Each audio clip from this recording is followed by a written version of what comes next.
गोपियों की स्थिति इतनी ऊंची है कि वो अपना आनंद भी नहीं लेना चाहती, श्री कृष्ण को आनंद मिले इसलिए वो गोपी श्री कृष्ण को देख रही है।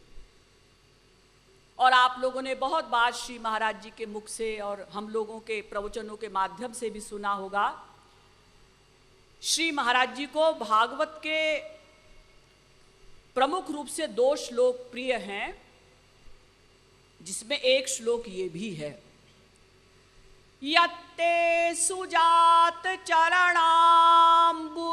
स्तनेषु भीताः शनैः प्रियदधीमहि कर्कशेषु तेनाटवीमटसि तत् व्यथतेन किंस्वित् कूर्पादिभिर्भ्रमति धीर भवदायुषाम नः। भागवत के 10वें स्कंध के 31वें अध्याय का 19वां श्लोक। गोपियां जब श्याम सुंदर शाम को गाय चराकर लौटते हैं तो श्री कृष्ण से कहती हैं कि हे श्री कृष्ण, आप नंगे पैर गाय चराने जाते हैं और ब्रज में इतने गोखरू कंकड़ पत्थर हैं, ये आपके चरणों में चुभते हैं। श्री कृष्ण ने कहा, मैं क्या करूं, मैं गोप हूं और गोप का धर्म है कि वो गायों की सेवा करे, गायों के साथ चले तो नंगे पैर चले। तो गोपियां कहती हैं कि हे श्री कृष्ण, आपके चरण इतने कोमल हैं कि महालक्ष्मी जी भी जब आपके चरणों को अपने हाथ में लेना चाहती हैं, चरण दबाने के लिए चरणों को पकड़ना छूना चाहती हैं, तो पहले हाथ को ढीला करती हैं। महालक्ष्मी जी जिनके चरण इतने कोमल हैं कि कमल पर रखे जाते हैं, वो रखती हैं कमल के फूल पर। इतने कोमल चरण महालक्ष्मी जी के, तो हाथ कितना कोमल होगा, चरणों से तो हाथ कोमल होता है ना। और वो महालक्ष्मी जी भी डरती हैं श्री कृष्ण के चरणों को छूने के लिए कि मेरे हाथ से श्री कृष्ण के चरण तलवे कहीं छिल न जाए, इतने कोमल हैं आपके चरण।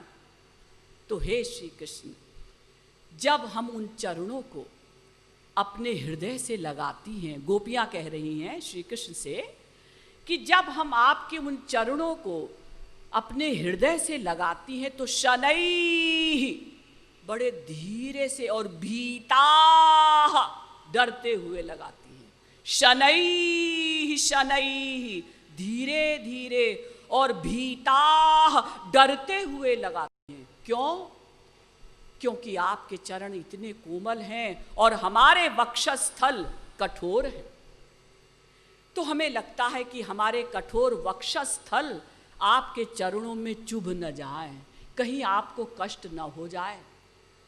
देखिए कितना कोमल भाव, कितनी निष्कामता, अपने आनंद की कोई इच्छा नहीं। जो गोपियां श्याम सुंदर के विरह में एक एक क्षण में इतना तड़पती हैं कि भागवत में वेदव्यास जी लिखते हैं, अटति यद्भवान्नः निकाननं त्रुटियुगायते त्वाम पश्यतां कुटिल कुंतलं श्रीमुखं च ते जड उदीक्ष्यतां पक्ष्मकृदृशां। भागवत के 10वें स्कंध के 31वें अध्याय का 15वां श्लोक।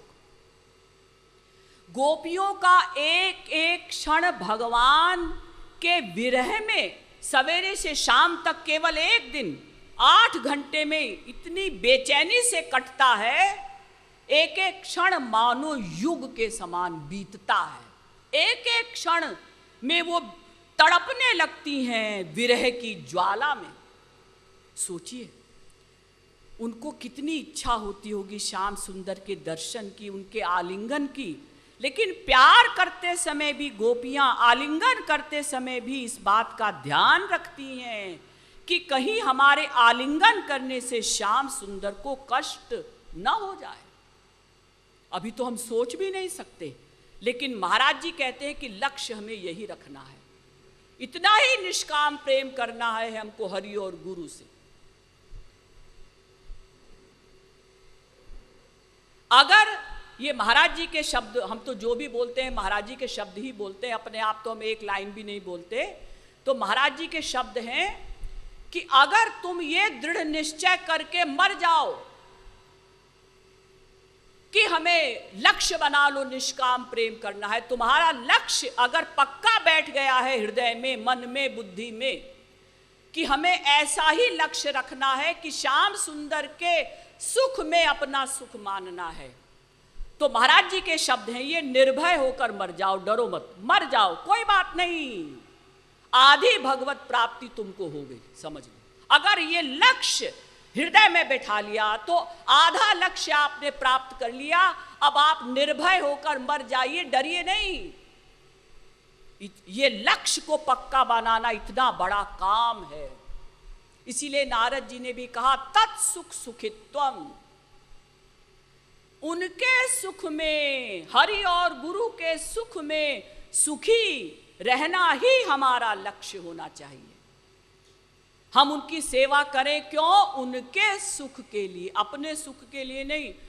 हमको तो महाराज जी ऐसी सेवा दीजिए कि हम आपके सामने ही बैठे रहें, आपके सामने रहकर आपके रूम की सेवा दीजिए।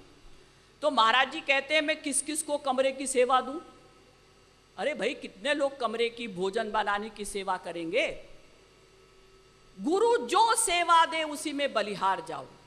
अगर गुरु ने कहा नवद्वीप से मगहर चले जाओ, हमारे सामने मत बैठो नवद्वीप में,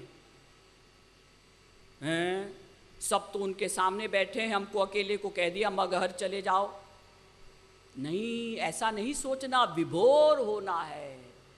अरे कितनी कृपा है हमारे गुरुदेव की, उन्होंने हमें अधिकारी समझा होगा, हम पर कुछ विशेष कृपा करना चाहते होंगे, तभी तो उन्होंने केवल मुझे ही आज्ञा दी कि मेरे सामने से जाकर वहां जाकर सेवा करो। इसीलिए महाराज जी प्रचारकों को बहुत प्यार करते हैं और बहुत उन्होंने प्रशंसा की है हमेशा कि मेरे प्रचारक मुझसे दूर रहकर और मेरी आज्ञा का पालन और हरि गुरु का संदेश सुनाना, ये कार्य करते हैं मुझसे दूर रहकर, क्योंकि लोगों को ईश्वर की ओर चलाना, कथा सुनाना, कीर्तन सुनाना, ये सबसे बड़ा दान है।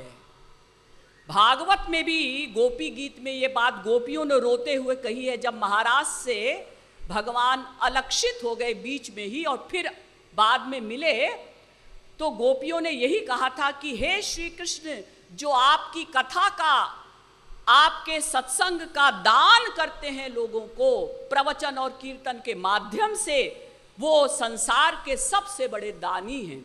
तो महाराज जी के जितने प्रचारक हैं वो सब सबसे बड़े दानी हैं। यानी हमें गुरु की रुचि में रुचि रखनी है, निष्काम सेवा। ऐसा नहीं मैं तो यही सेवा करूंगा और दूसरी सेवा दे दी, ये हमको नहीं करनी ये सेवा ना। हम सेवक हैं, सेवक का धर्म है सेवा करना। सेव्य की सेवा उसकी इच्छा अनुसार करना, अपनी इच्छा उन पर नहीं थोपना।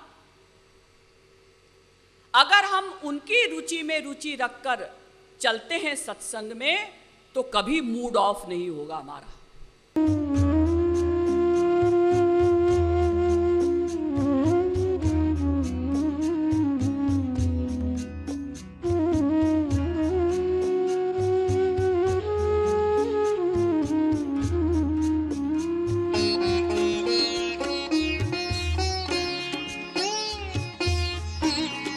Oh